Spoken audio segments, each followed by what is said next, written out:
कल की कराची की बारिश के बाद मुझे कुछ लोगों की ट्वीट्स और फेसबुक पर स्टेटस नज़र आए जिसमें वो कराची के लोगों को ये ब्लेम कर रहे थे कि वो सिंध हुकूमत को मुस्तकिल बुरा कहते हैं और कोई मैजिक वैंड इनके पास है नहीं, लिहाजा हाई टाइम है कि कराची के लोग जो हैं वो अपने मसाइल के लिए ख़ुद काम करना शुरू कर दें। तो बड़ी हैरानी भी हुई और हंसी भी आई,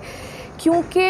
ये जो लोग हमने इतने वोट देकर अपने खादिम जो अपने लिए चुने हैं, जिन्होंने काम पे आने से पहले हमसे वादे किए थे कि वो इस शहर के और इस मुल्क के मसाइल हल करेंगे, जिनको हमारे टैक्स का पैसा मिलता है इस मुल्क और इस शहर के लिए काम करने के लिए, तो उनसे सवाल हमारा बनता है, इस मुल्क को 70% रेवेन्यू जनरेट करके देने वाला ये शहरी क्यों ख़ुद से काम करना शुरू हो जाए और क्यों उन लोगों से सवाल ना पूछे जिसने काम करने का वादा किया था, जो कि हमारा खादिम है। तो मेरा सवाल उन तमाम लोगों से है जो इस तरह की बातें कर रहे हैं कि शहबाज शरीफ के ज़माने में जब लाहौर का चप्पा चप्पा आपको साफ़ नज़र आता था, तो आपको लगता है कि लाहौर की जो आवाम है वो इंतहाई महज़ब और बाशऊर हो गई थी कि उन्होंने वाकई कचरा फेंकना छोड़ दिया था?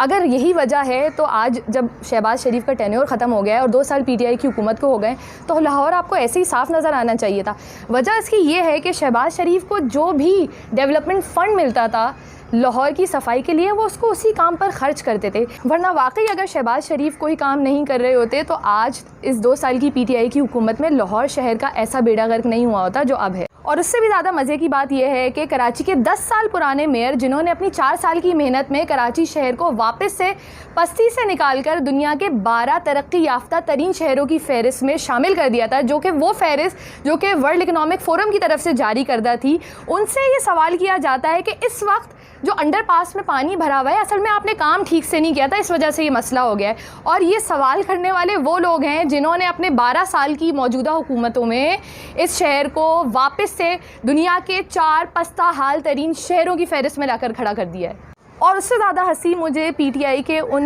MPs के फेसबुक के स्टेटस देखकर आई जिसमें वो हमारे वज़ीर आज़म साहब से खुलेआम ये इल्तिजा करते नज़र आ रहे थे कि वो कराची शहर पर कुछ नज़र करम फरमा दें। मतलब कम्युनिकेशन गैप की इंतहा हो गई, भाई फ़ोन कर बात कर लो, ये दुनिया में क्या ढंडोरा पीट रहे हो। तो PTI वालों से मेरा एक सवाल ये है